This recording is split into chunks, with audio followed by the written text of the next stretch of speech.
Hi Trevor, how are you? Hey, hello. All right. All right. What are you drinking? Um, I have a dark and stormy, my What is Pittsburgh that? mug, coming to you from Pittsburgh. Uh-huh. A dark and stormy that is made with a local coffee-based rum, which is distilled downtown. Is that alcohol? Yeah, it's a rum. Ah, okay. Made out of coffee. Yeah, and if the discussion goes long, I have a backup bottle of scotch. I have a whole new bottle of whiskey, of A new Jameson. one, very good. Yeah. I'm in the cleaning out the shelves part of my lease here in Pittsburgh. So Ah, got to finish everything in the cupboards and not be stuck with leftovers. yeah. And what time is it where you are? We're 1 hour earlier, so just 6 o'clock. 6. Ah, Still right light in the now sky. right now I am in Peru and it's Ah, what is it? 5 o'clock in the afternoon, so 5 o'clock. it's Okay. still daylight. Um, Well, so We've both sat in front of simulation our or close models. neutral backgrounds. Actually, mine is a window, Ah, okay. but I don't want I have ugly windows, so I have curtains. They look much Oh better. yeah. Um, okay. Yeah. This is the first time I've done this without any previous talk. Let's say Okay. I'm Yeah. I think it's great. The first time I did it, I actually had a few conversations. Hmm. So I don't know, simulations or models is the big question. Yeah. I probably should have done this little rehearsal talk with you. But I've been kind of stuck on it as a question actually. Hmm. I have a hard time bringing simulations and models into the same into competition with one another. That they would be in the same category as opposed to maybe one nesting in the other or encompassing the other. So that's been a challenge. I've been turning this over in my head, Hmm. and I feel like I have a lot I could say about one and a lot less about the other. So, which one can you say the most? um, Models Models. I find incredibly complex to define or to work even to work around and to even in my own head to think about what is included or excluded by that. And with So, simulations, I feel like I know. It's just like, oh, that's more straightforward somehow. I mean, we can Probably a start blind by spot. we can start by I don't know, approximating sort of realms. Yeah. Um, I was thinking, for example, that if we talk about form, Mm. form is in the realm of, I mean, to my opinion, models, Mm. while simulation is about the formation more than form itself. Um, I mean, it has time. Time is So, very structural into the idea mm. of a simulation.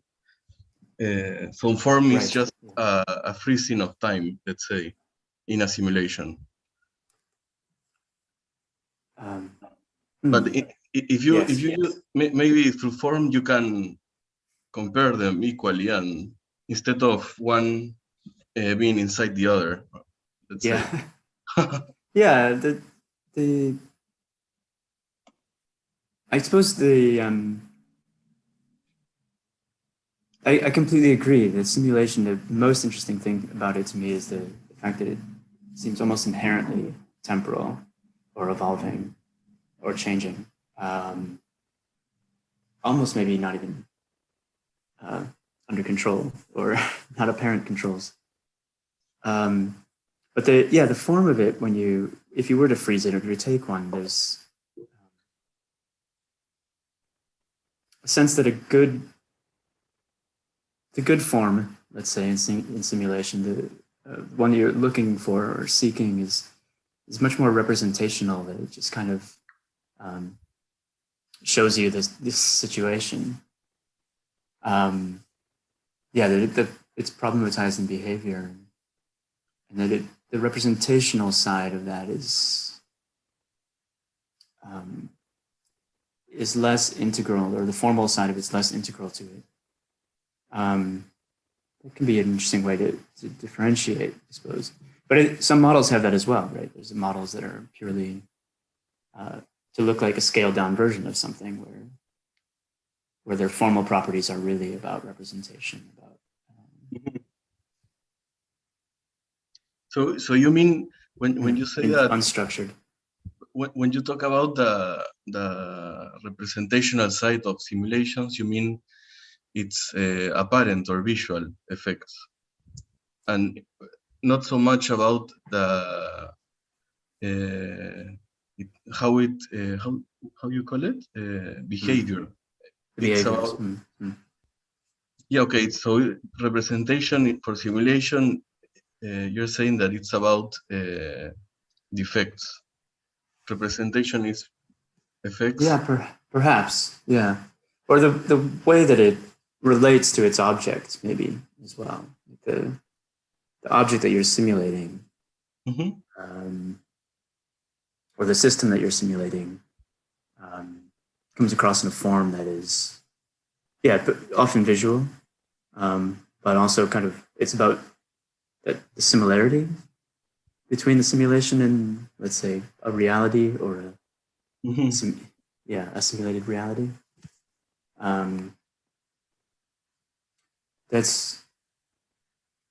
That's kind of where both of them for me become less interesting, I guess. Maybe that's why, because I would say that also with models, like the kind of model that's a template or a model kit is less problematized than one that has a different relationship to its object. So maybe that is why simulation is seeming simpler to me, because on the level of form, it's related just by how close it matches or how accurate. These kind of like comparisons where you're testing against something you kind of already know. That's sort of a strange one. I think of like crowd simulations, and or simulations of thermal energy or ventilation, and the best simulation is the one that matches what you see anyway. So it's this kind of reproduction. You go through a lot of work to get to the same end. In terms, I guess that is a good category in terms of its formal outcomes. Yeah, no, I agree. I think that's not the most interesting way of thinking about its capacity to predict. Let's say to just compare it to reality and put it in terms of accuracy. So how accurate is it or not? But I do think it's interesting in its sort of projective capacities. So it's not it's not so much about how accurate do you represent a near future. It's more about I don't know, producing seeing material as having inertia or tendencies, and you use models to construct I don't know, near futures. But it's like I recently reread a text by Quinter, that Flying the Bullet. Okay. And I think that it's very interesting, the idea of flying the bullet, in the sense that the material has materials, materials out of which you construct models or simulations have projective tendencies. He uses the metaphor of the projectile of a bullet. You know, you can map its path. Yeah. And what's interesting of that is that let's say the near future is not something against you. I don't know, evaluate its accuracy, but it's more about proposing feasible futures out of the present, something like that. But I don't know. In an extrapolation beyond. Exactly, extrapolation. Either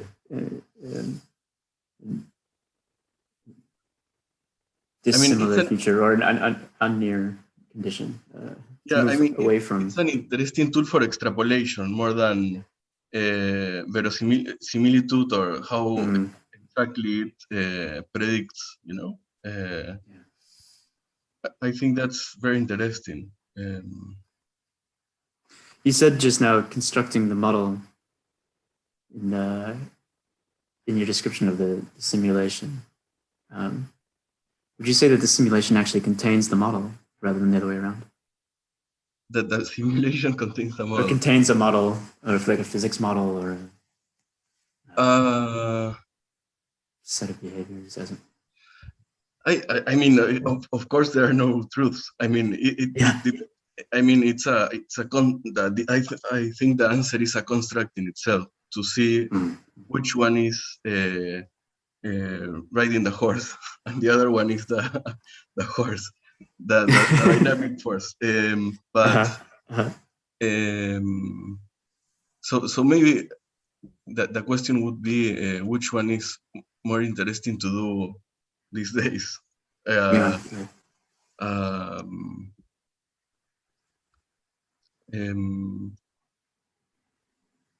I mean, for me, models, for example, have are very efficient to produce strategies. It's about top-down determination, let's say. Even though it's at least for myself, I think that it's constructed bottom out of materials, reality, let's say. The way it is done is it's then top down, so it's total. Once it's in place. Yeah. I think, yeah. And that's very important, I think.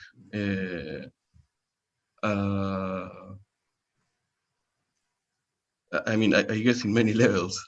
Maybe not the most interesting, but professional levels at least. I don't know. What do you think? I just had it in my head.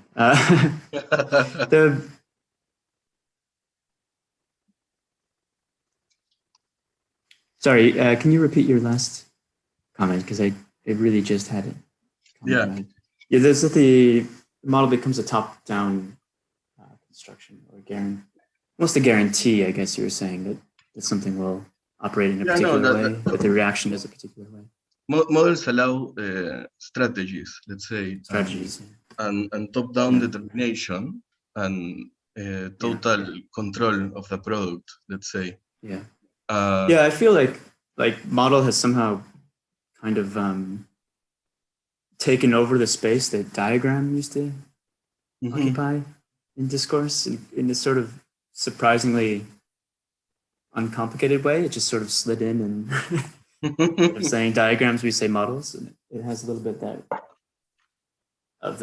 that quality of being fuzzy enough that you can say model and move on without saying exactly how you mean that. But I think that's true. It's inherited that from the diagram, the kind of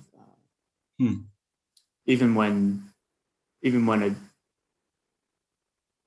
specifying a bottom-up type of approach. It's a kind of strategy once it's formalized, once it's kind of codified, and that becomes very,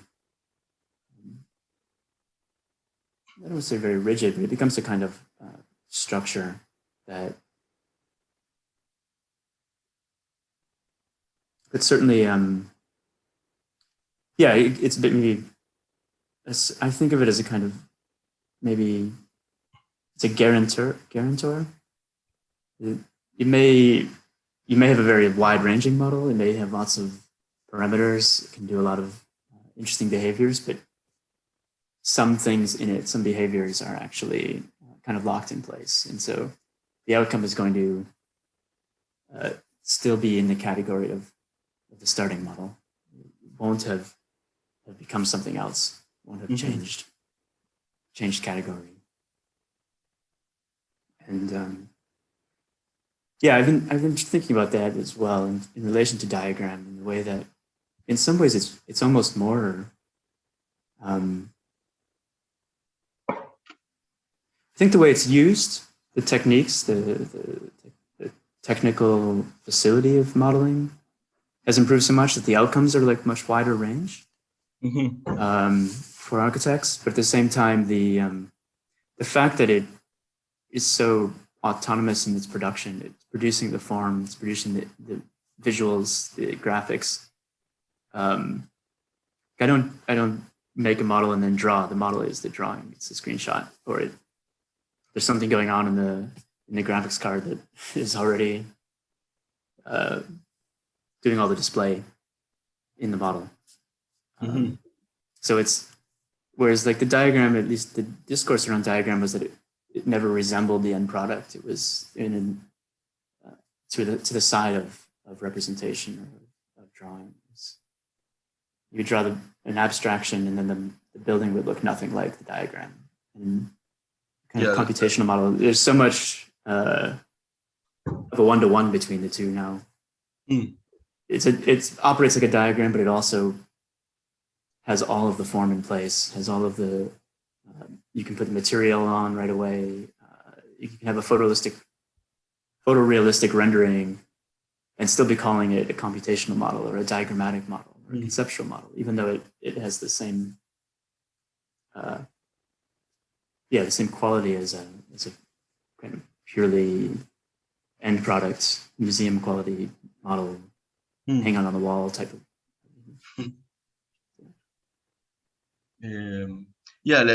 True that diagram is more about organization than finalized form, let's say. But why do you have a problem with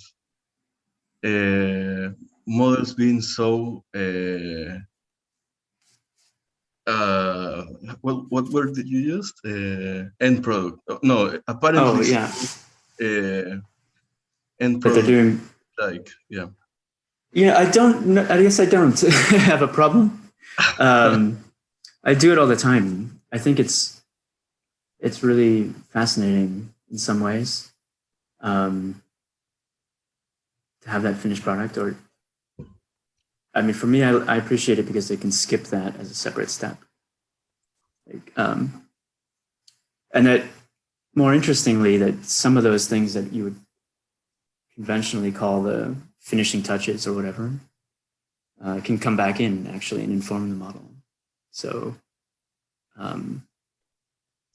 you don't have to like make a form and then put egress stairs into it. The egress stairs and the material of the facade and the number of panels or the type of materiality could all be things that come in at the, quite early, or they feed back into the model at an early decision-making stage, and they're not strictly finished products. I guess it's more a problem for me that this, it's problematic how acknowledged that might be. That there's much less gap, I guess, in the production now. There's not as many translations from one mode of working to another mode of working. The model can be all-encompassing and can it's the only thing you work on. You work on the model, and then that kind of packs everything in. And that the kind of umbrella thing, it's, I don't know if it's dilution or if it's, you know, intensification. It's a hyper stimuli, hyper intensification of the diagram. But it seems unfortunate that there's no real, there's not much conversation around that, because maybe because everyone has a different understanding of model, that there's so little common ground on it. And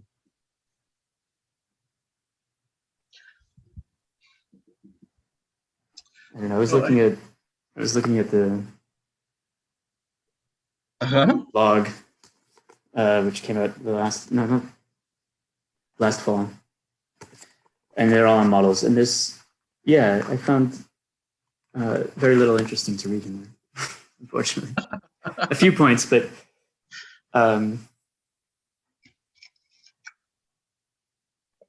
everyone kind of, every article seemed to start again from like, okay, this is a model, just in a different, completely different, 20 different trajectories on that. So.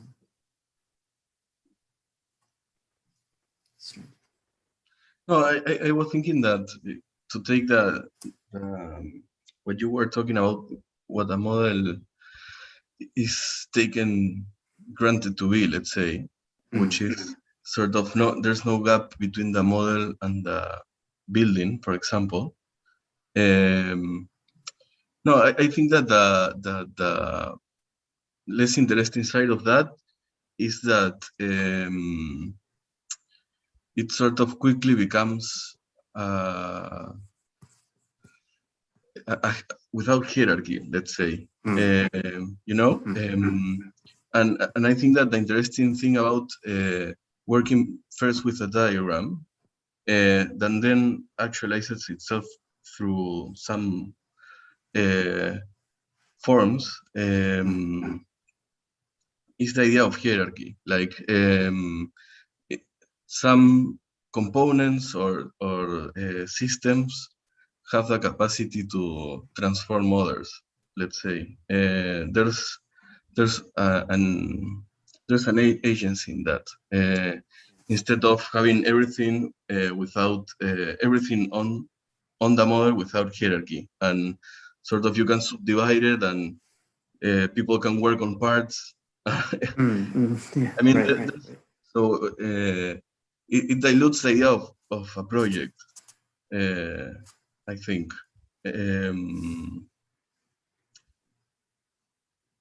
Yeah, this is, I think it also dilutes the, well, I would say, of course you can still have the agency and the hierarchy within your own kind of working method, right? Or your understanding of the model. I find that it definitely obscures it, though. The hierarchy, or where the agency is located. In some ways, it's a trick as well, because the kind of, and this is true, I think, in simulations. I find this also true, that the kind of automaticness or the flatness of it, it can hide some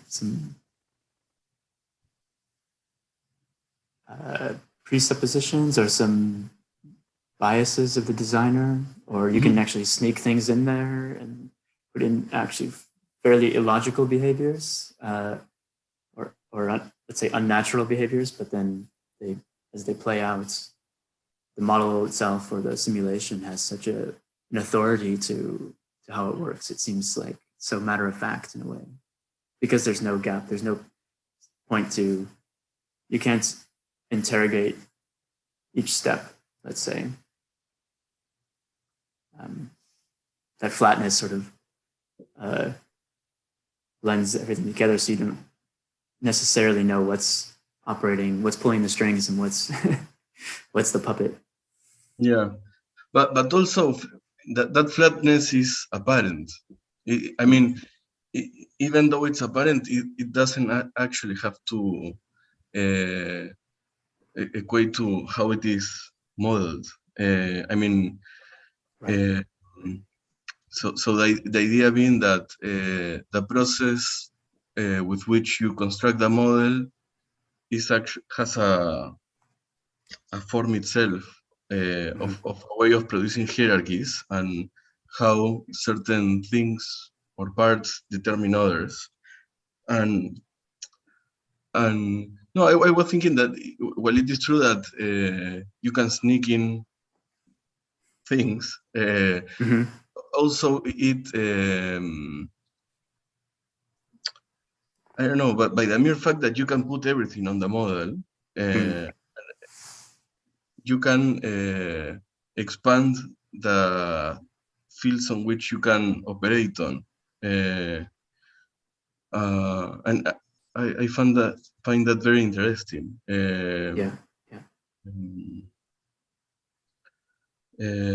It's not just almost that every point of the model, every point of articulation is actually able to be either the kind of encapsulation of those behaviors. As long as they communicate with the rest, you can switch in a new behavior, you can switch in a new set of data, new base condition. Yeah. And I don't know, to turn back to simulation, that you were, that's what you felt most comfortable. No, this is just a way of getting in, which is, I don't know, the past year was about all simulations of how COVID propagated through population. And it's about producing scenarios, possible scenarios, and regulating. Regulating in the sense of producing rules of behavior, no?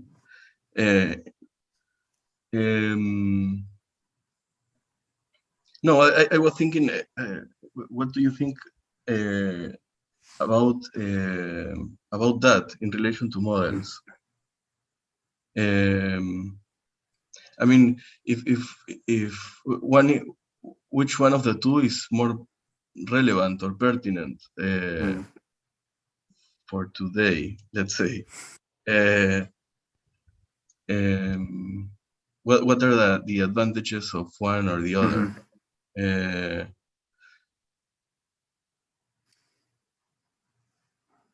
Yeah, I mean, I think that, as I said at the beginning, in my mind, I somehow think of simulations as a subset of models. But it's in one of the more interesting subsets, right? So already I petition models into things that are purely representational, don't have a purpose in their own sense, right? Aren't exploratory, or aren't experimental. And so simulation falls in the more interesting one. And both, I guess, are compelling to me when there's a kind of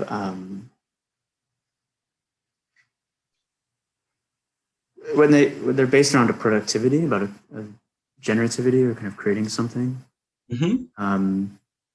I think this is, like you're saying, going past the near future, but into a further extrapolation. And the idea that they kind of always presuppose, there's a back and forth between like making a model is somehow taking a conclusion or trying to formalize a hypothesis about something. So I don't know, in Proyecto Cinco, we are looking at some precedent studies, but looking forward with the precedent.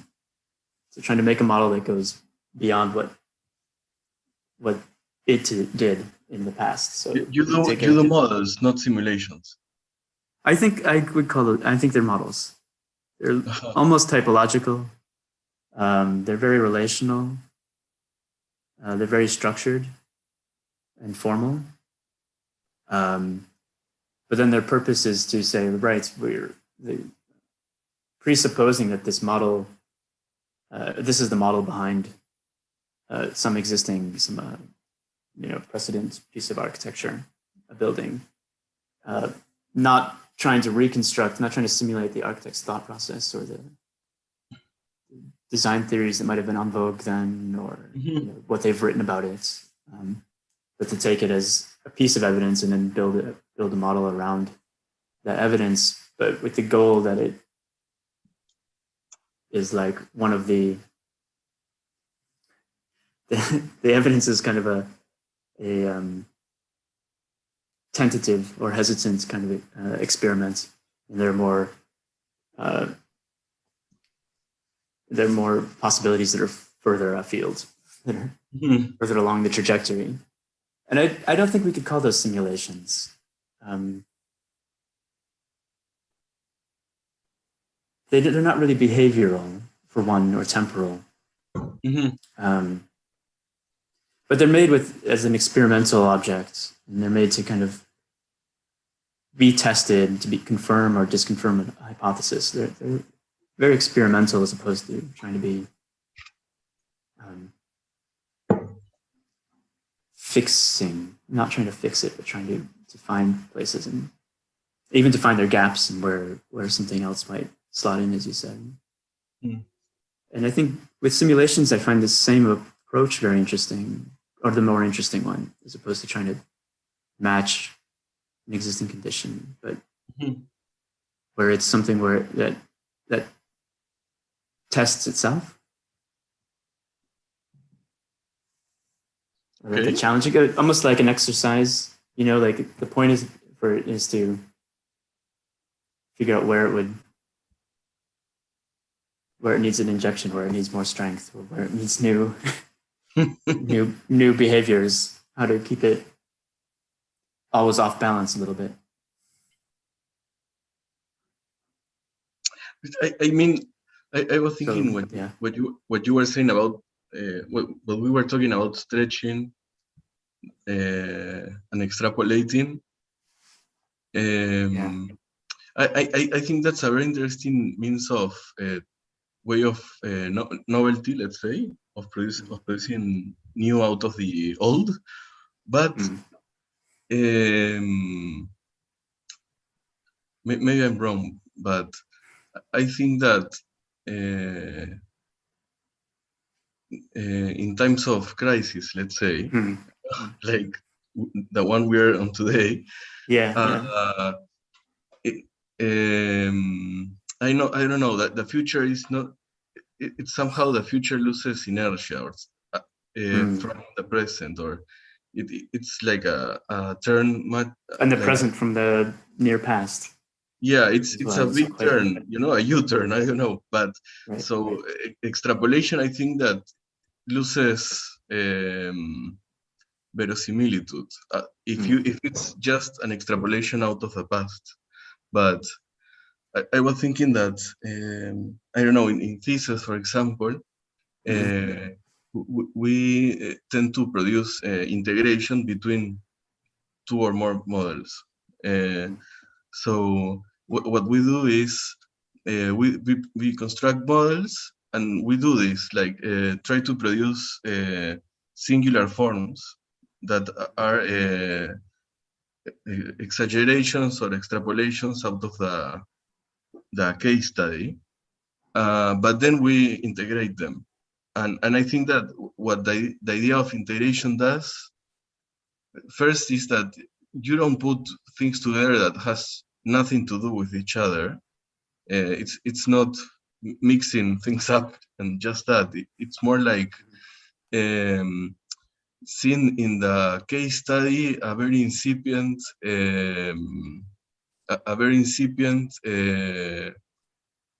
form of the other, let's say. And what integration does is it accelerates or precipitates that, because you literally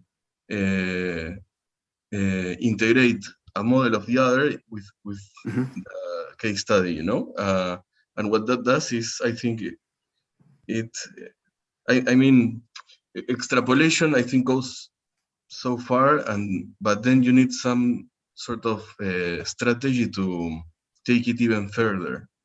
And I was thinking that integration is interesting in that sense, the idea of integration.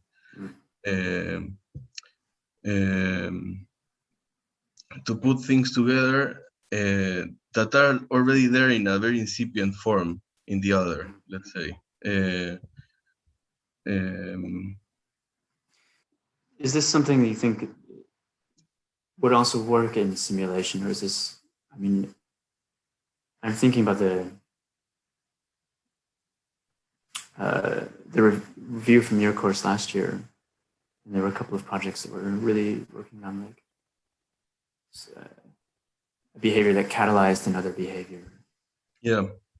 Is that a kind of integration or acceleration in this case? Would that hold? In the term of if we go back to that first comparison of form versus behavior. Mm-hmm. Is that it? I don't know. I wouldn't say if it is integration. Yeah. I think it would be very interesting to pose a problem of integration between two behavioral models or two simulations. Yeah. Or agent-based models or whatever, no?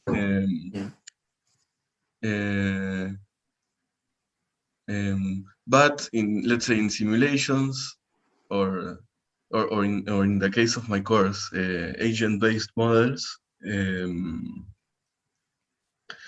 what in models we were talking about extrapolation, or I was calling a singular version of the model. In that would be just what is usually called emergent behaviors, no?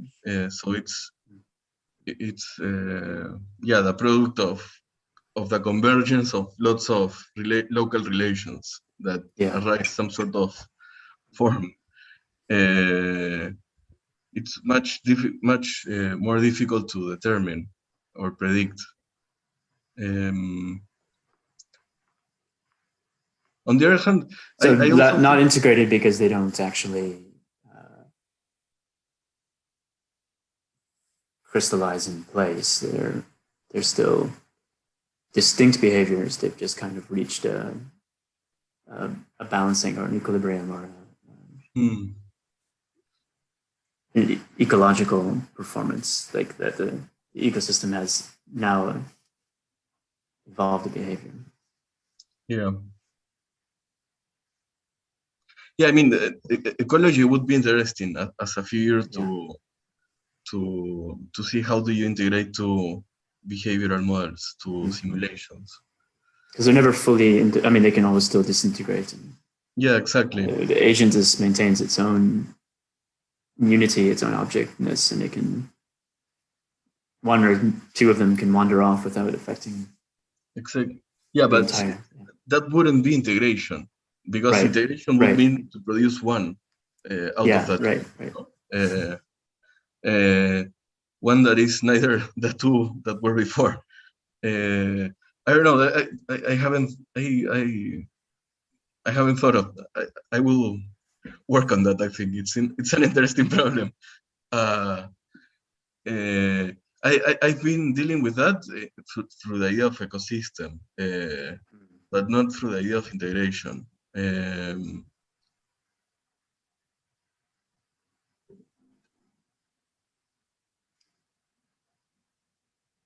Yeah, the other behavior that I've always been very intrigued by in agent-based models or in simulations is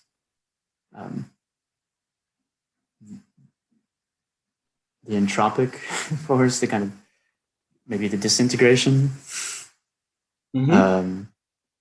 or disequilibrizing forces and behaviors. I think so many simulations are constructed to find an equilibrium, a physics simulation to find a static form or a flow, simulation of flows that's to find a steady state. I feel like there's a really great potential in simulations of having kind of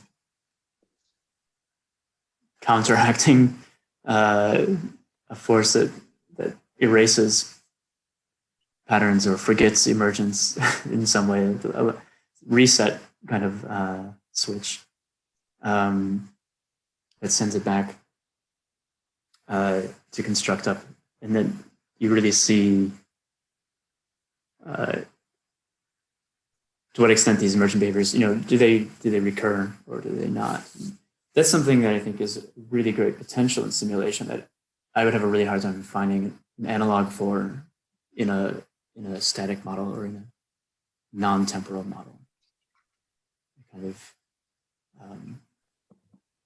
nullification. Sorry, what? Nullification? What is that?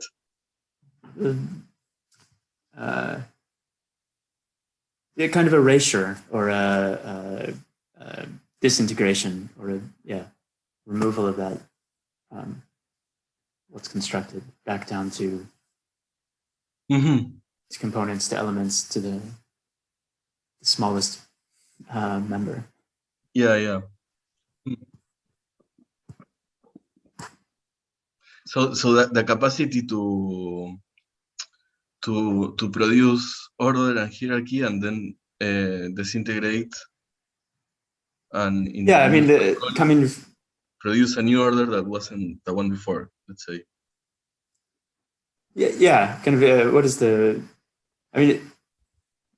Let's say in a crisis or a chaos that. But what we were just talking about, it's not a continuous trajectory. It's not a smooth inertia, but it kind of has to reform out of the same behaviors, but it will reform in a different way, just because. So like to shake everything up and then and then see it coalesce. To how similar is the new equilibrium to the old, or the new condition, the new state? Yeah. No, I it's true, but I was thinking that there's an edge that is sort of it could romanticize the idea of emergence, or what the question of what comes out of shaking. To pose the question is to not construct a position of how things should be. I don't know. It's about or it camouflages authorship behind emergence instead of just being outright. And I don't know. At least I think if it's a camouflage, it's very interesting because it's a will that mediates itself with forces. In this case,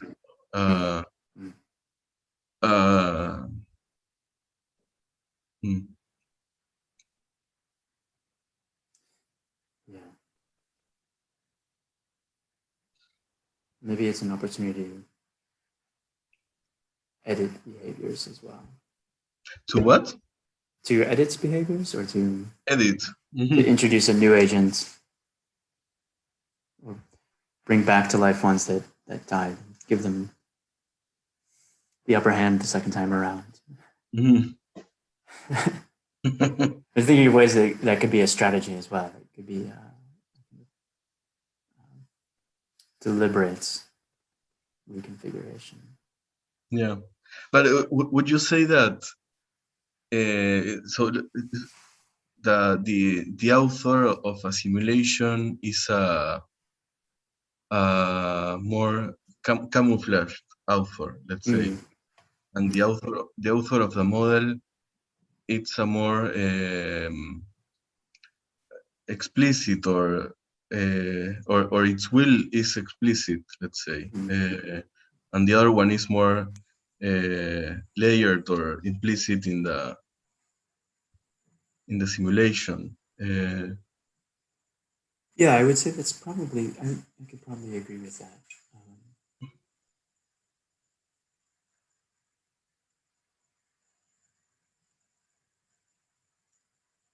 I find that a lot of simulations do seem to be almost an attempt to defer or constructed with the idea of not asserting the authorship. Yeah, it's authorship by or proxy. denying it, kind of. Yeah, it's deferred or proxy. Pretending not to be said. Again, it's the kind of sense that the author or the end results, let's say the form again, if you go back to that, should be recognizable and shouldn't be something too weird or too new. Or people won't trust the simulation, Yeah. If your simulation is so irregular, let's say, or then it loses some of its authority or its ability to convince or to persuade you to buy into it. But I think that the compelling thing about simulations is that you can get away with very weird results because because it's of true. because of the everything incrementalism of transformation. Yeah, well, in the model, it's different because at the end, the object also is very important. In simulation, I mean, taking the COVID thing, with just a very simple rules of circles bouncing up to each other, you can make the whole world freeze. I don't know. I mean, you can. That's a very interesting. I mean, if your idea of, I don't know, disciplinary authorship is about getting away with things without clients knowing, it's an interesting model to use. Yeah.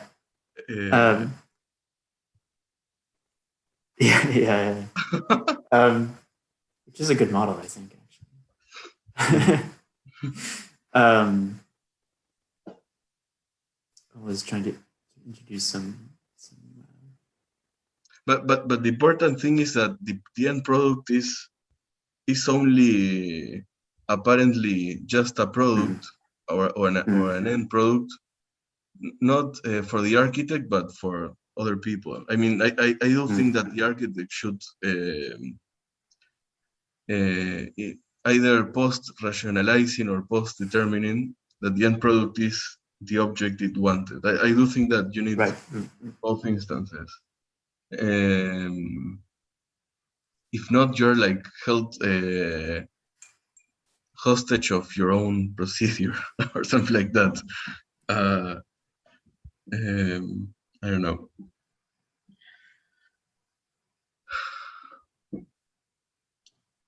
How about we call? Do you want to call Manuel and have some questions? Oh yeah, I suppose it's already been nearly an hour. Okay. Hi, Trevor, Andrew. Hola. How you guys doing? Okay, I'm sure we are gonna have several questions by the audience, and we'll be receiving them through the chat, and I will translate them to you. But while we wait, I had a few questions I wanted to. The first one would be, how would you distinguish a model from a simulation? How do they differ? I think, I mean, at the beginning of the conversation, you were on that path, but I had some trouble knowing at some points of which you were talking. So, Trevor, do you want to answer? Yeah, I can say how you can start. I saw it at the beginning, and then maybe you'll reflect on how maybe it's changed. I kind of classify a simulation as a subset of model, as a type of model.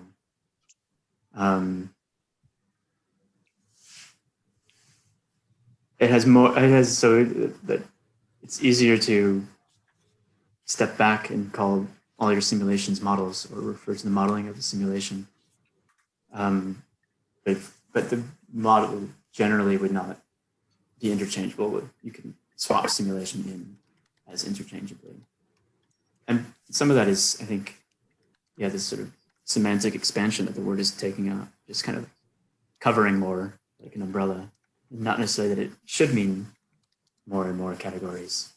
I do think the simulation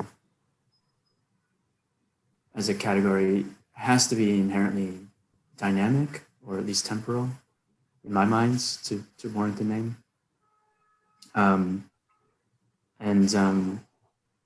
Yeah, there's a kind of, there may even be a kind of inversion there, or a reciprocality, where the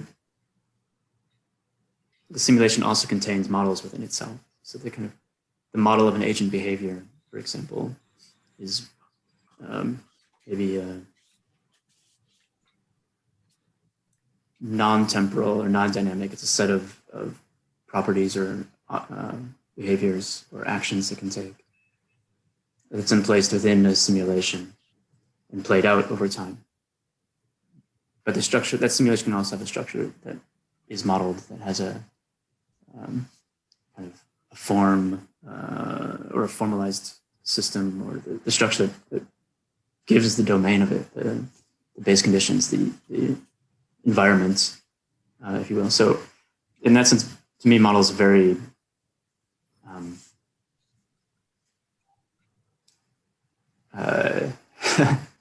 very slippery. Yeah, I'm sure Andrew is. Oh, yeah, Andrew. No, I agree. I was trying to produce a list, but I don't know. I need more time. But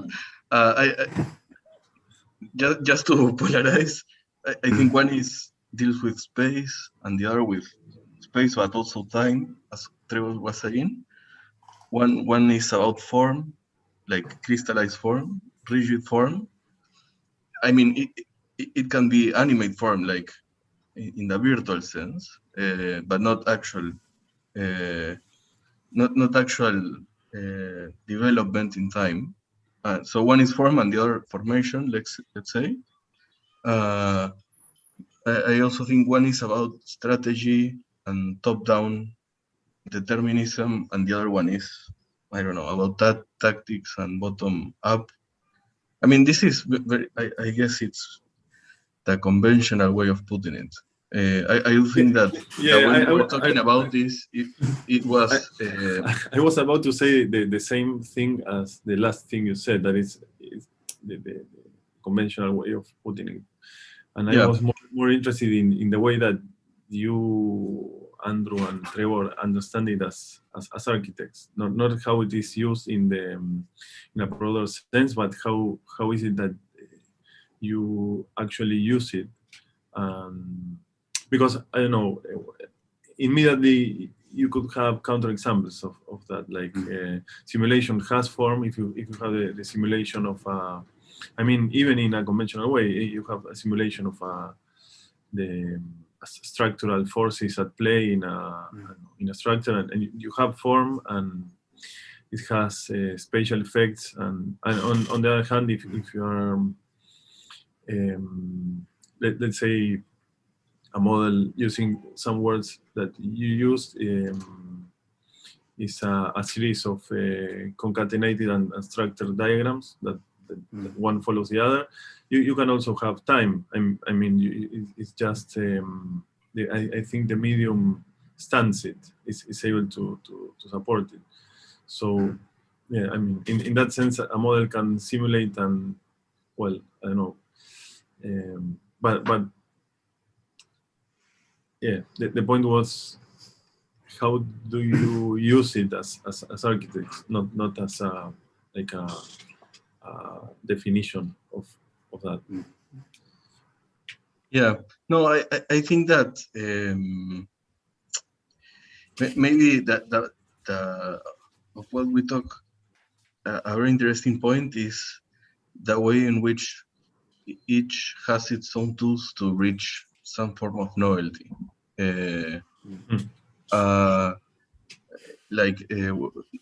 By means of extrapolation, like we were talking about, or through emergence. And at least for me, it's interesting to think that we also were talking about integration as a way of accelerating what the extrapolations comes short of, let's say. Could you give like 1 or 2 examples of each of, like an example of an extrapolation, and an example of an emergence, an example of an integration? So yeah.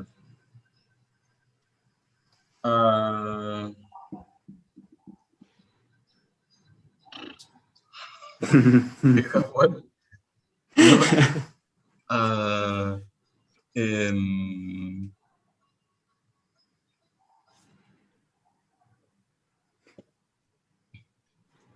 I'm struggling to say if it's a historical example or a speculative one.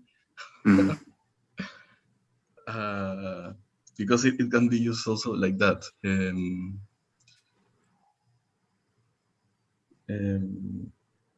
I don't know. Give me a minute.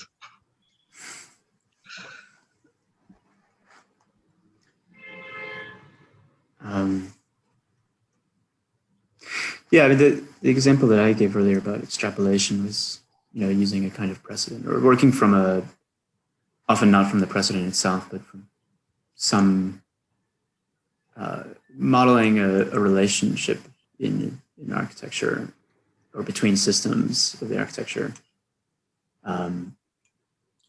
starting from something that was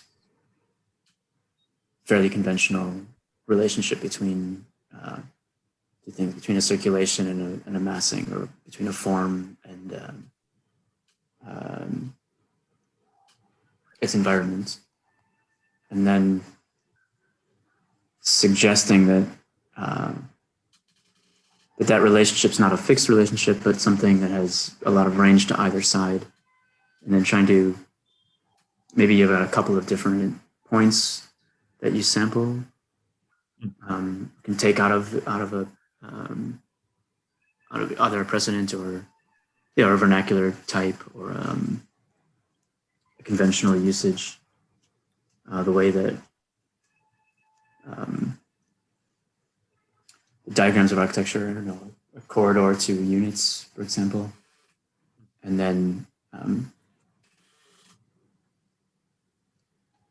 constructing a logic around that, where you think what has to happen to go beyond that. And that relationship, problematizing the things that are holding it together. No, yeah, just because you talk about corridors and units, I remember a thesis last year, for example. So I don't know what one of the precedents. It's one of the Engel's cloisters or cloister projects, like the one in New York and stuff like that, or Sweden, and they tend to be projects that even though they are cloistered and have a central space, a central common space inside, it also has a lot of vertical elevators, and what that tends to produce is it tends to diminish the dominion of the corridor, because you have lots of elevators, lots of cores, so you don't need much horizontal circulation, and an extrapolation of that. No, wait. So maybe this is too specific of your question, but no. Go on. So that in that sense, what the present is incipiently doing is changing from a model of the cloister as a space of community gathering by means of the corridor and the central space to a extrapolated version, which is extreme proliferation of cores, for example, which reduces the corridors to the minimum and individualizes each access to unit, for example. So you end up having just a multiplicities of towers put together and makes the, I don't know, for example, that is an example of extrapolation, which is to see in the case a scenario where it is on the mid grounds of producing something new out of the idea of cloister and just taking it further into that direction, which is in this case is as dumb and simple as increasing the amount of cores and as an effect diminishing the amount of corridors, no? So, but it's already there in the case study, that tendency. Yeah, it's like one history you could have invented for how it has come to be. Yeah. There are other logics you could make, but to extrapolate identifies kind of what and you're kind of projecting back into it as well. I think, if I'm not wrong, that you both agree on that is good. I mean, it's, well, not good. I mean, hot, or I mean, interesting. Yeah. You know, it's like it pulls your eyebrows upwards.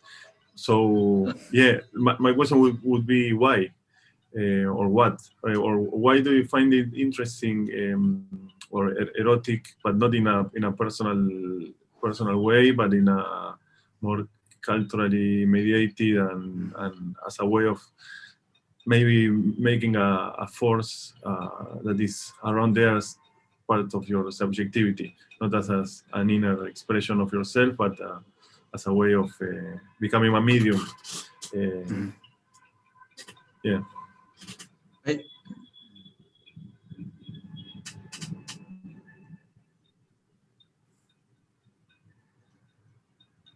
I mean, at least for me, it makes reality engaging.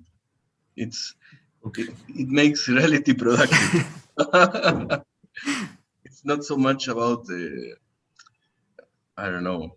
It makes me, an active participant of reality, even though I'm not doing that project, for example. No, because you invented a new conception of that project, a new model to explain the project.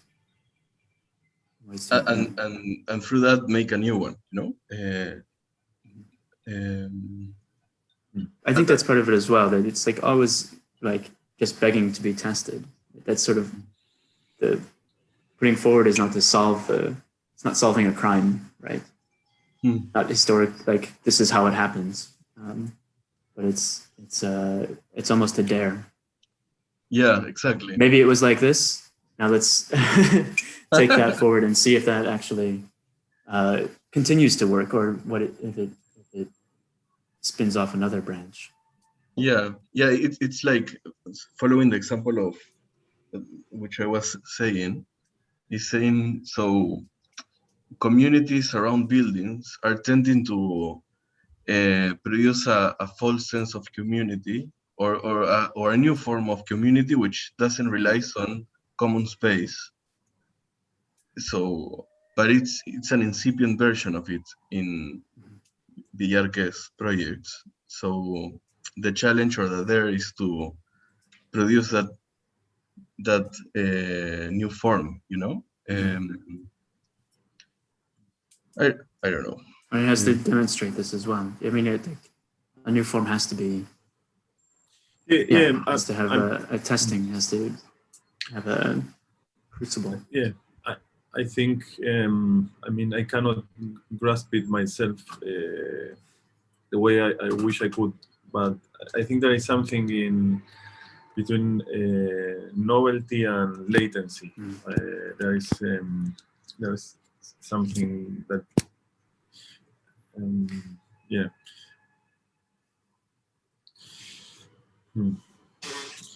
What No, I was trying to pin it more precisely, and because at the beginning I was thinking, okay, it's the idea, the interest is into, it's not transformation, but it's like an active engagement with the built world, let's say, to put it more specific, and the invention of a new conception, an architectural invention. But I think there is something more into that is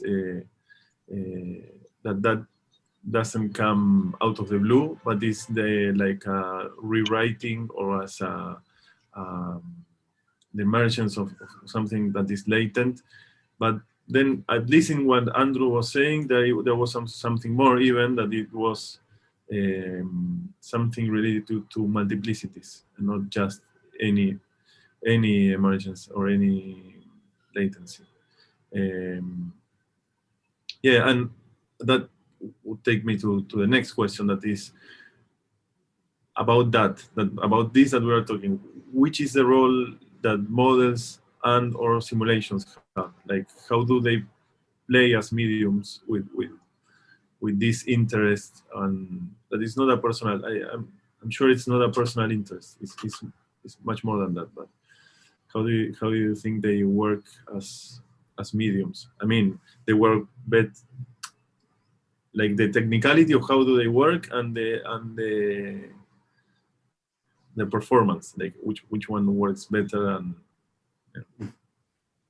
what's the question? Sorry. How do models and simulation works? As mediums in relation to this interest that we were talking before. Okay.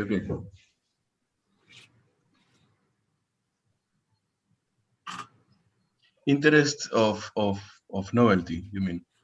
Novelty, multiplicity, and latency. Latency, okay.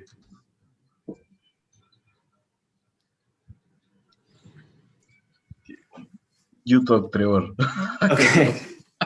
I have an answer, but I mean, let me. I will talk a little bit more while you think an answer.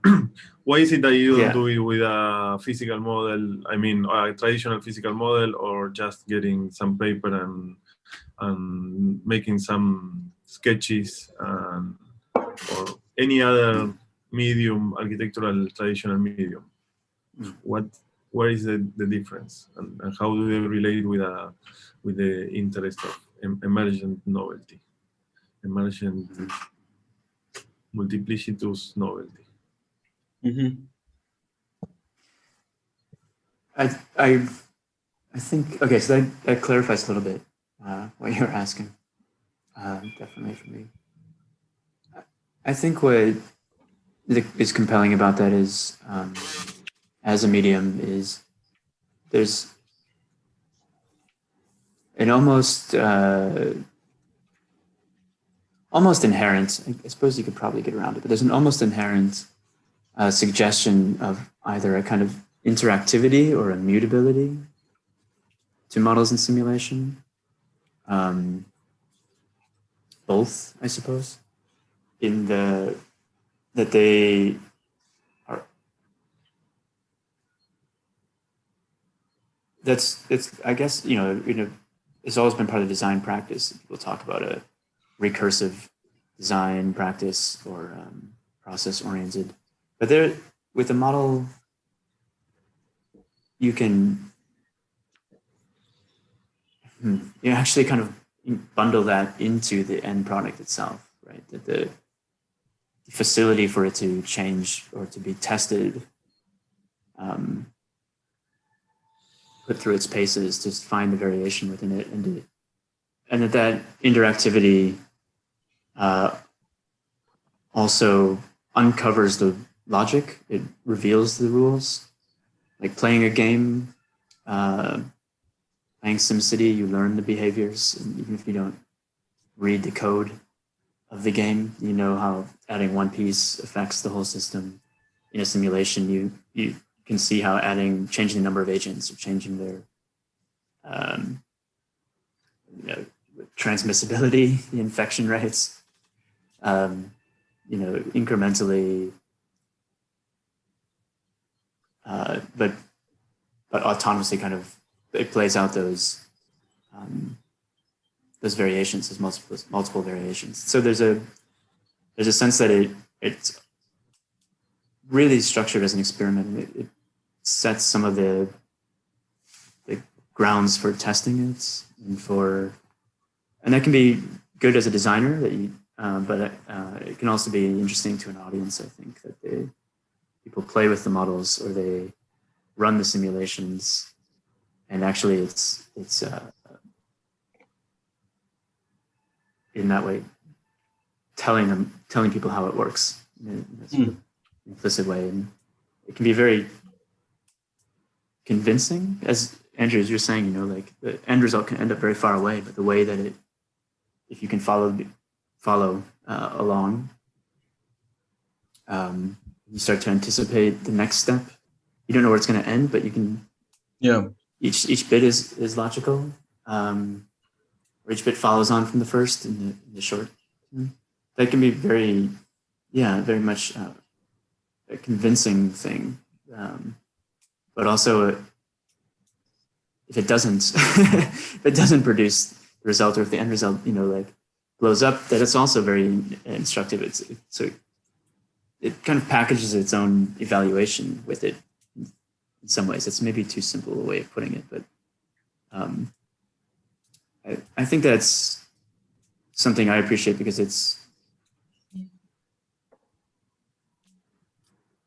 it always exists then as a kind of experiment, right?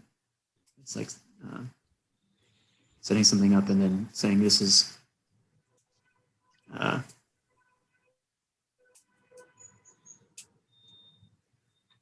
don't know if I can put it differently, but it's sort of implied that there's a testing that happens within it, a demonstration that occurs of the idea of the hypothesis.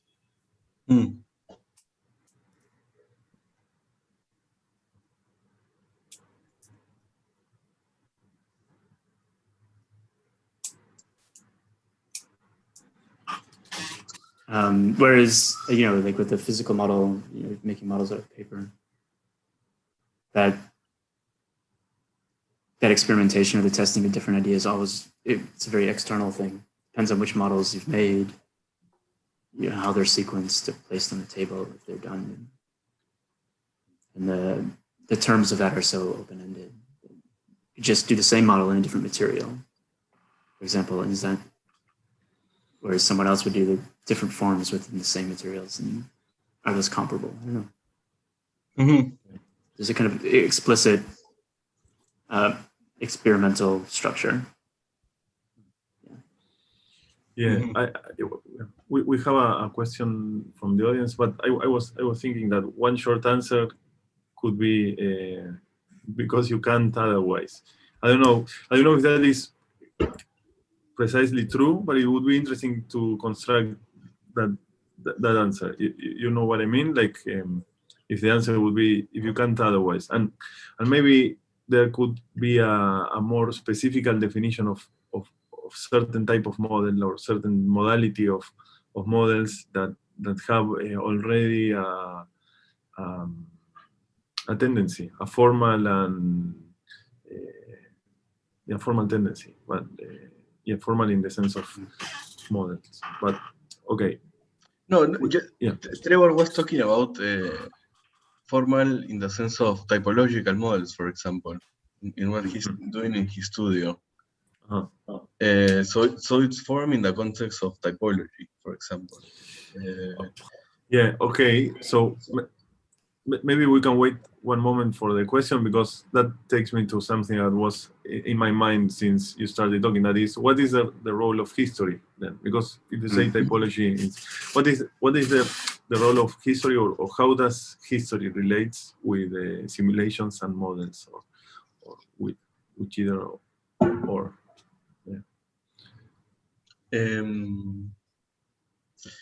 I think that the idea of extrapolation that we were talking about before, it's already an interesting way of seeing history. Because it's not the, let's say, postmodern way of looking at history as a bunch of things to use, as if they were inert, but they are imbued with some sort of trajectory or inertia of possible near futures of it. I mean, I guess in that sense, well, when you ask, or when I answered, why do you, or how do you see reality? Or I think reality and history blend together in that sense. It's just that if it's a historical project, it might have become a, ¿cómo se dice? An interrupted project instead of being present, you know? But there's no reason why you shouldn't continue it, even though it's not current.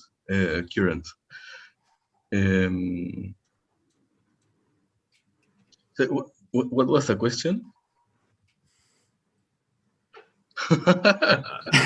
we had a question at some point, but then it was a succession of comments, I think. But yeah, no, I think that's a nice way of putting it. You can pick back up an interrupted projects that you've identified or located. It's like opening an old wine, but drinking a molecular gastropub. No, I'm sorry. Yeah, there was a question. The question was, which is the relationship between history or architectural history and models or simulations? And I think the answer was quite precise and specific, that it's an alternative way of understanding history, at least in the recent past, of architecture as it has been understood, like a non-POMO way of looking and using history. It's not a negation. I know, but it's not. No, and I was thinking it's also not. I guess the classical, which is you see as yourself part of the history. I was thinking of Palladio, for example. He was considered itself part of that tradition. I guess that there is a will or an ambition to produce a breaking point, but you produce it through a reading of some sort of continuity. It's just not perpetuating. There's a will of novelty, let's say. So, sorry, in which one do you position yourself? In this one. No, I'm saying it's neither considering yourself part of a continuum of history, nor the postmodern one, which is everything that's been invented. Now you have the things to put on together. The set of cards is given, you can only reshuffle. Something like parametricism is an attempt to establish that tradition in the grand sweep of history, to make it part of a perpetuity of history, right? So this is an era or an epoch of style. But I would say as Andrew is saying, it's actually quite like, writing history that way. There are architects that were left out of the canon and then brought back in. The Italian futurists were not always part of modern architecture, right? They were doing weird things that were totally unrelated and were a dead end. They were kind of written back into a history in the sense that, someone identified the project that was working on and how this actually still had capabilities, still had resonance.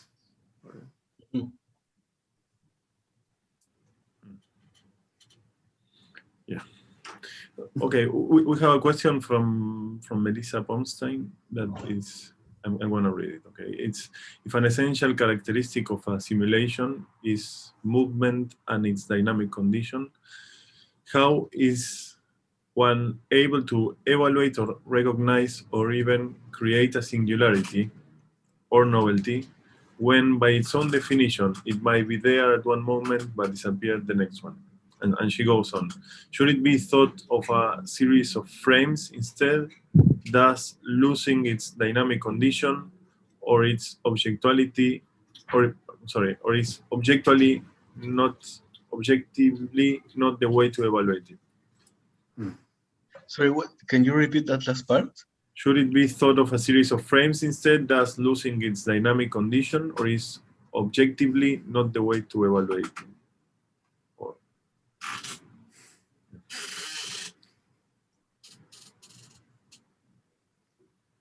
There's a position in between lines. Or its objectuality.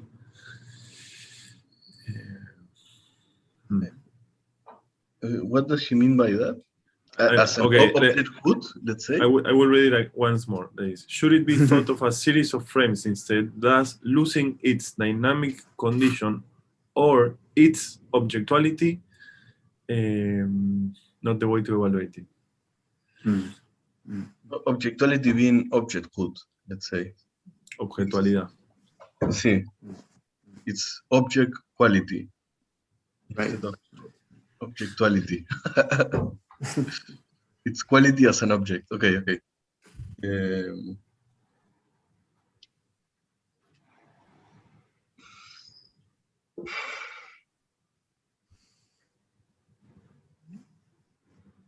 Well, I don't think it's. I think to me, the mistake would be to think there's only one way of evaluation, and that a state can be a valid way of evaluating. Probably not the one that's valorized by a simulation. It's not in its value system. This brings up a lot of philosophical discussions about where is the emergence of novelty situated, and what is existence. I'm inclined to think, like going with the idea of duration, kind of, following Henri Bergson, which is that the duration is a state of existence that's separate from either the incremental, kind of instantaneous, or the object, right? Because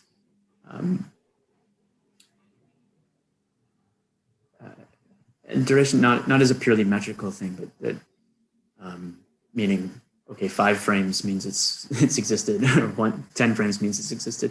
Not in that sense of like a pure metric qualification or criteria of time, but the duration is something that's including its instant state, but it's also including its trajectory, right? Its heading, its inertia, if you will. But that's maybe the object state within a simulation is, which is in a software simulation. Of course, this might just be a frame, and then these are object properties, or it's a recorded history. But conceptually, the way I think about it is a kind of much thicker moment of time, where time is one of the properties of the object. It has a timeliness as well. It has a history. It has a trajectory, a heading. If it's a projectile, it's going somewhere. It's not interchangeable with something that's static, but in the same place. That would have very different meaning. And it may have other properties.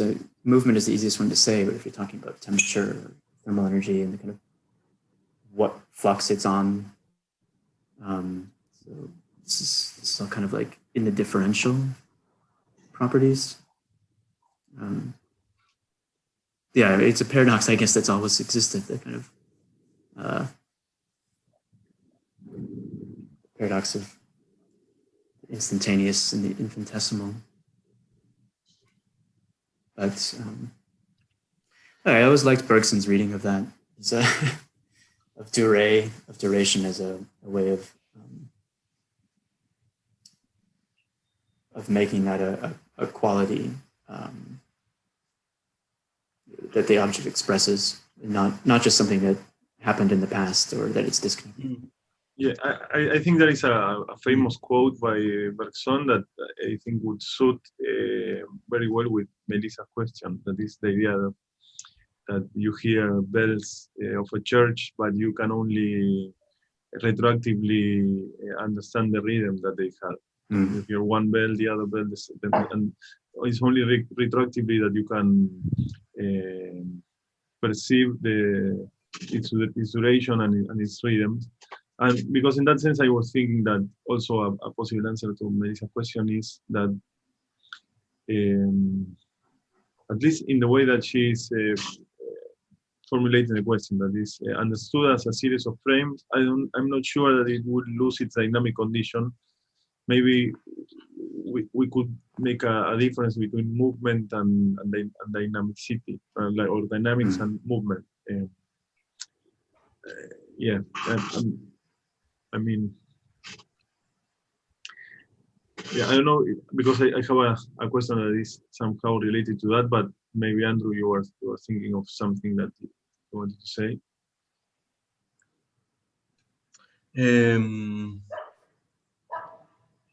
No, I agree, actually.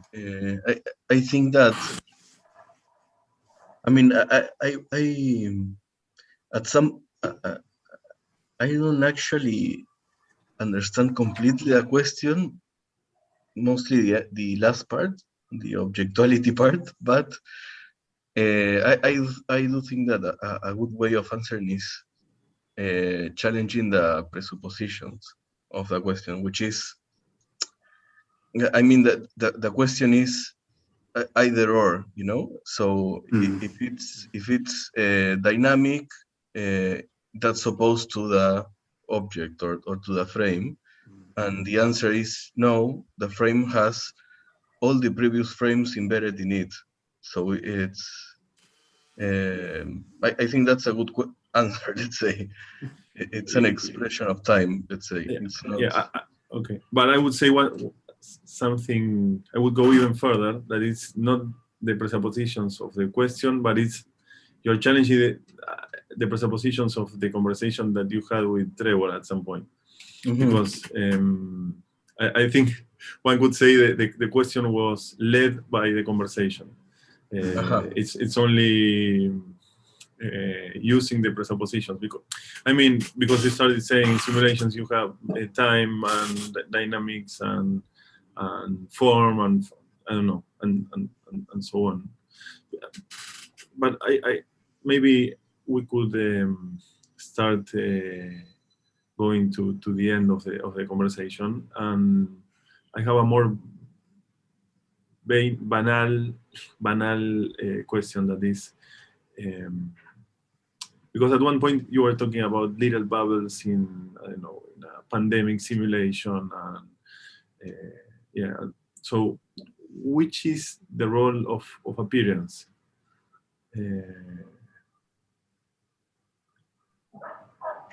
Of appearance. Yeah, in models and simulations, and which, and how do you find more interesting one or the other?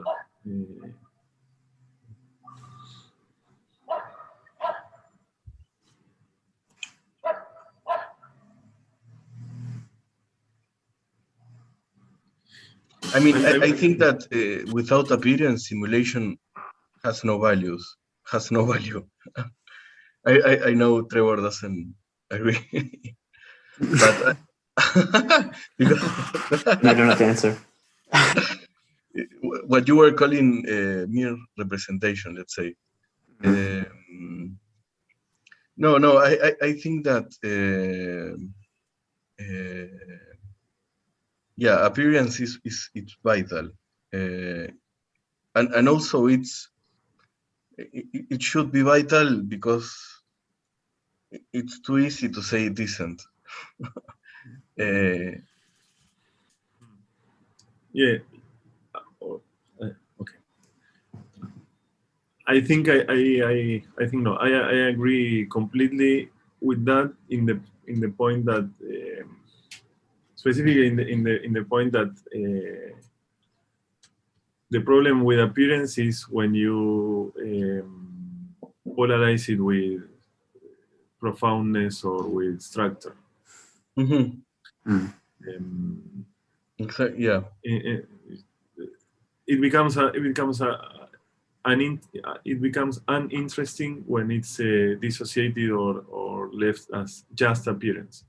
But appearance, and I mean appearance is a big bag where I'm putting perception in general. I don't know. It could be the perception of the thing, of the architect of architecture.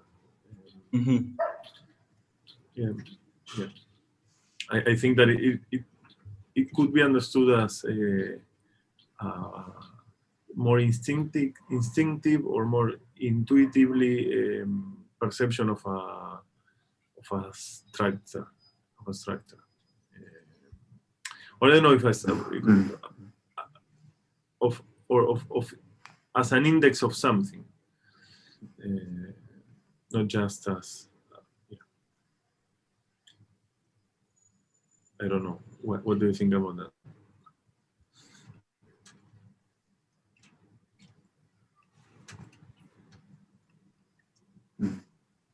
I mean, sorry, Trevor, were you going to say something? I'm still putting it together. Go ahead. No, I'm just going along. No, I was thinking that they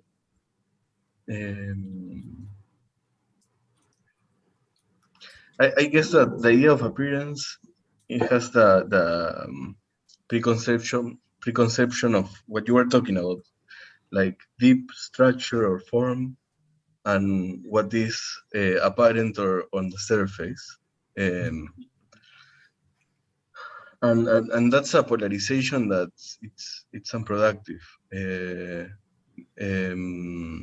because it limits what a structure can be, and it sort of mystifies the idea of structure as if it wasn't visible. Yeah, or it also kind of builds a kind of circular logic then as well, that the appearance reveals the structure and you read it through that because it's invisible, but as long as the appearance comes out, then you know that it was there. It's sort of a loop where it sort of never ends, kind of passing the what's grounding what, I guess. It's always shifting in that. There was a phrase you used, Manuela, that it was all perception and that it produces something intuitive, produces an intuitive understanding. The appearance is a kind of, I can't remember what word you used exactly.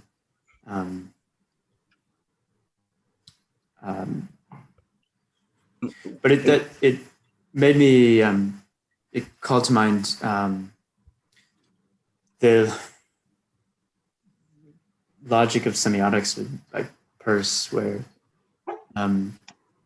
he actually, in problematizing the relationship of like sign and signifier, says there's always a third term, which is the image that it's created in the interpretant's head. Right, and this becomes a new sign that then is interpreted through its constructed a new logic that's outside of the, whatever the original prompt was, but is now a mental construction, and itself then kind of further nests or recurses over and over again until you have this kind of the idea of the sign, and that is maybe a way out of that. Again, rejecting the binary between form or appearance and structure. That the appearance is more of a way of generating an idea of the structure, which could be, again, separate from, it's the interpretation based on the observer, or based on the person interacting with it. Okay. We have a but it's something I've always kind of thought has a very strong idea, because it's encouraging, again, to kind of participation, that now you're thinking about the logic, you're trying to build the model, and testing your interpretation of it against what you're seeing in the simulation, what you see play out, how the appearance is, whether there's a correspondence or a coherence between them. Or, yeah, and when you get a surprise, then you have to adjust your mental model. But they exist almost separately. One is based on appearance, and one, the appearance is the phenomenon. We have, I think it will be the last question of the evening. That is from Lila Pliny. Her question is, I was wondering, in the relationship of the simulation itself and the novelty in the retroalimentation of models, or the feedbacks of models, what is the criterion of the iterations, and how is the degree of invention determined? And a possible second question to that, or speculation about your answer, is simulation a way to evaluate models?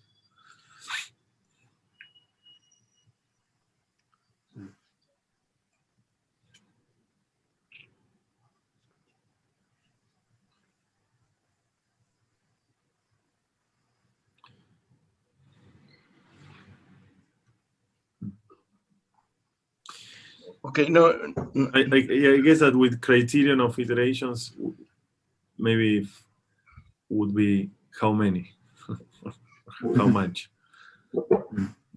how many times.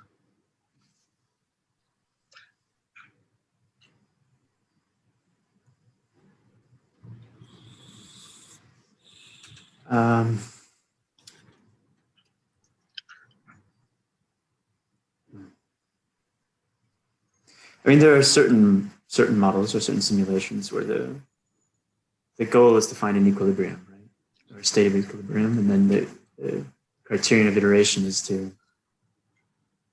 sufficient to kind of have balanced out the forces. I don't know if that's I don't know if that's the most interesting case in terms of making this definition, or of answering the question, because maybe it's the simplest one. But so that's obviously one case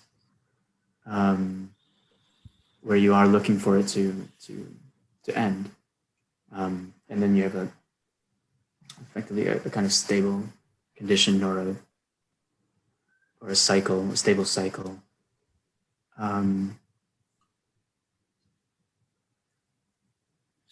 Yeah, what do you think about that, Andrew? Because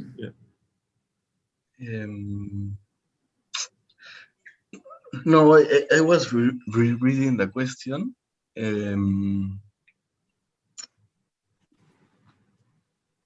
mean, the part that I was thinking about is how do you produce the criteria? Yeah, I mean, there's novelty on the one hand, and the other hand is how do you evaluate or produce or measure value of novelty? But I think her question is quite sophisticated, because Yeah.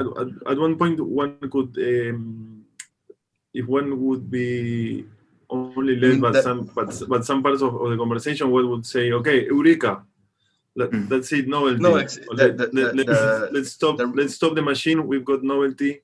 But no, I think the refinement is the degree of novelty. Okay. I think. Sorry, I cut you. No. I think you went directly to the. You were talking about refinement. Yeah, no. What I found out, what I was thinking about, or what's interesting about the question is that part. You know, how do you establish what is the degree of invention you want? You know, it's not invention per se as something ideologically positive, but to what extent do you find invention a desirable outcome, or to what degree do you want invention? But yeah, for me, it's Melissa was talking before about the idea of the singularity, and I think one difference is that a singularity would be the moment when novelty produced by a model or whatever becomes self-affirmative, and is just not dependent of its process as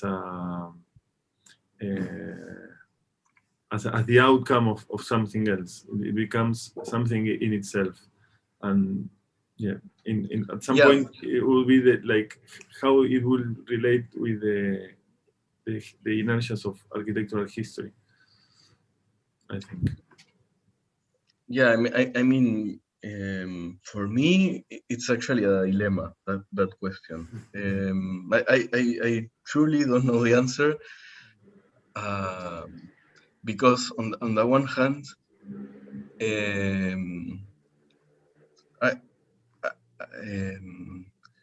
I want that novelty comes out of the already there, let's say, and I also want that novelty it's able to argue for itself on its own grounds, let's say, not on the past. I think those two are required, or they're required because of different reasons. One is because of disciplinary and cultural reasons, and one is because of its own relevance today, let's say. And I think to choose would make it to choose is to make it to negate the other, let's say. So that in particular, I find it dilemmatic. Like, you cannot resolve it. Okay. Okay. I would suggest that we end the conversation with that dilemma. I think we could go on, but I think it's a good starting point for a next conversation. Okay. Okay. Thank you, Andrew, and thank you, Trevor. It's been a really interesting conversation. We've gone intensively to many places, but yeah, thank you both, and we'll see you next time on a next conference activity of the school. Okay. Great. Thank you. Okay, thank you for the invitation, and good to see you, Trevor. Yeah. The first time this semester. Bye, Andrew. Bye, Trevor.